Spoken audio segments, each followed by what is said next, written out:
Meu nome é Nicole, estou aqui para apresentar um pouco sobre equidade para pessoas com deficiência na atenção à saúde, né, como forma de repor a atividade que eu não pude comparecer em sala de aula, porque no dia eu tive mal-estar abdominal e não consegui comparecer.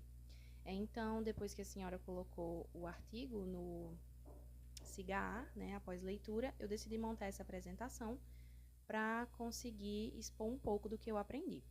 Então, aqui eu vou falar sobre o tema de equidade para pessoas com deficiência na atenção à saúde, um pouco dos desafios e perspectivas. Eu trago um pouco sobre esse tema que ele é extremamente relevante porque envolve não apenas a garantia do direito constitucional à saúde, mas também a necessidade de que esse direito seja exercido de forma justa e acessível para todos, inclusiva também. O foco vai ser compreender um pouco dos desafios enfrentados pelas pessoas com deficiência no acesso aos serviços de saúde e, ao mesmo tempo, refletir um pouco sobre esses caminhos que já vêm sendo construídos para superar essas barreiras. A ideia é pensar na equidade como algo prático, que precisa ser aplicado no cotidiano do SUS e dos profissionais de saúde.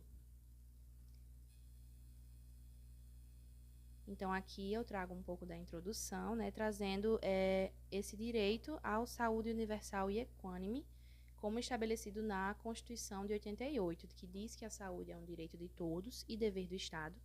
E isso vai se concretizar por meio do SUS, que é baseado na universalidade, integralidade e equidade. No entanto, a realidade ela mostra que quando a gente fala de pessoas com deficiência, ainda existem barreiras significativas que dificultam o acesso justo e digno aos serviços de saúde. E essas barreiras elas vão desde a falta de infraestrutura adequada até atitudes discriminatórias, que são conhecidas como capacitistas, amplamente faladas hoje em dia, que desvalorizam ou invisibilizam esse grupo. E por isso, discutir a equidade nesse contexto vai significar repensar políticas públicas, práticas profissionais e também a organização dos serviços. E é sobre isso que eu vou falar um pouco ao longo da apresentação. Aqui, antes de falar sobre os desafios práticos, a gente também precisa entender um pouco o conceito de equidade. Muitas vezes a gente confunde igualdade com equidade, mas são conceitos diferentes. Igualdade significa oferecer os mesmos recursos a todos de forma idêntica.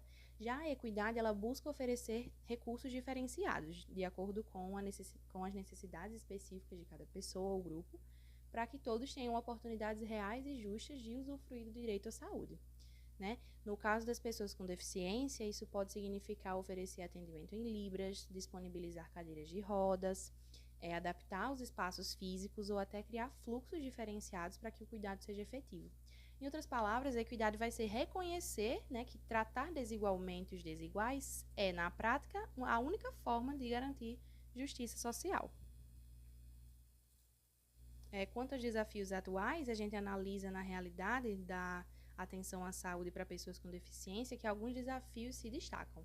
O primeiro deles, claro, é o capacitismo, ou seja, é a discriminação contra a pessoa com a deficiência, e que vai impactar diretamente na forma como são atendidas nos serviços. Outro ponto vai ser a falta de acessibilidade física nos espaços, já que muitas unidades ainda não possuem rampas, banheiros adequados, sinalização adequada. Também vai existir uma escassez de profissionais especializados em reabilitação e uma formação acadêmica que nem sempre aborda a inclusão de maneira adequada. E, além disso, questões de transporte e logística muitas vezes dificultam a ida da pessoa ao serviço de saúde, especialmente em áreas rurais, porque muitos desses centros eles são centralizados em áreas urbanas, e muitas vezes pessoas de áreas rurais elas têm mais dificuldade de acessar o serviço. E aí esses fatores somados comprometem a integralidade do cuidado e perpetuam a exclusão desse grupo. E aí, esses desafios eles podem ser classificados como barreiras de acesso. A gente tem barreiras arquitetônicas, que envolvem a ausência de rampas, corrimãos, elevadores ou sinalização tátil. Barreiras comunicacionais, que afetam especialmente pessoas surdas ou com deficiência visual, pela falta de intérpretes de libras, materiais em braille ou tecnologias assistivas. Também temos as barreiras organizacionais, que aparecem quando os serviços de saúde são fragmentados, quando não tem protocolos específicos para PCD, o que resulta numa demora ou até numa dificuldade em receber um atendimento adequado. E por fim, a gente tem as barreiras sociais, né, ligadas ao preconceito, à invisibilidade e à falta de participação das próprias pessoas com deficiência nos espaços de decisão. E essas barreiras tornam o direito à saúde um desafio cotidiano para milhões de brasileiros.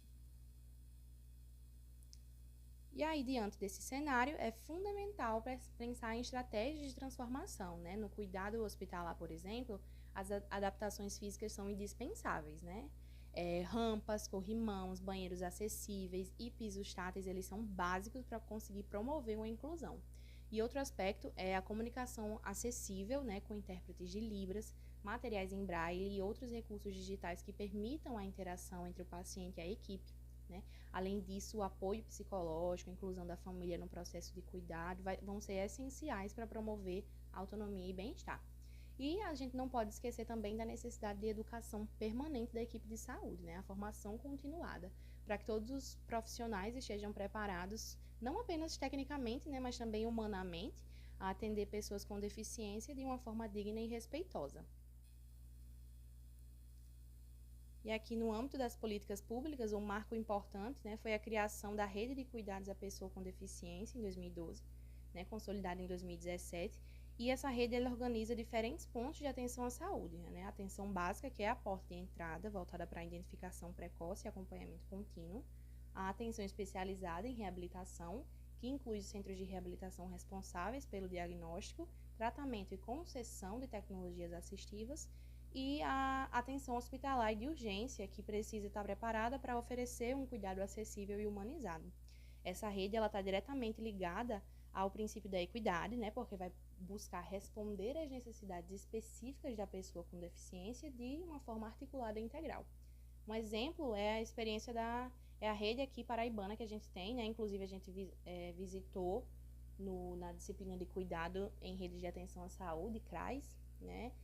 A gente visitou o Instituto dos Cegos da Paraíba, a FUNAD e também o SER4, né? E isso acaba estruturando assim, macro-regiões de saúde para ampliar o acesso de forma regionalizada.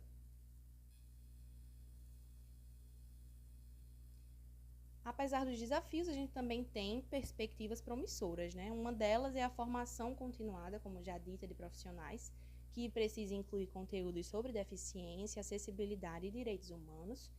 Outro ponto é a ampliação do transporte acessível, que vai ser essencial para garantir a distância ou deslocamento que não sejam barreiras. E também vai ser importante o fortalecimento da participação social, para que as pessoas com deficiência elas sejam protagonistas no planejamento e avaliação dos serviços, né? E além disso, a gente também precisa investir em políticas públicas intersetoriais que articulem saúde, educação, assistência social e trabalho para poder garantir assim uma inclusão plena. E por fim, é fundamental avançar na produção de dados e pesquisas, como o uso da Classificação Internacional de Funcionalidade, que é a CIF, que ainda é pouco aplicada, mas ela pode gerar informações valiosas para orientar decisões e políticas de saúde. E aí, para concluir, né, falar em equidade para pessoas com deficiência na atenção à saúde significa falar em dignidade, em respeito, em inclusão.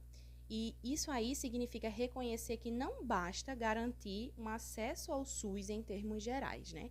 É preciso que esse acesso ele seja efetivo, ele seja adaptado às necessidades de cada indivíduo.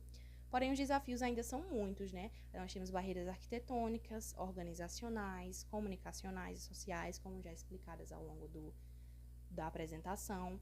E além do capacitismo que ainda está presente no cotidiano, né? Infelizmente. Mas também há perspectivas importantes, né, como a rede de cuidados, a pessoa com deficiência, a formação continuada e a valorização do protagonismo dessas pessoas.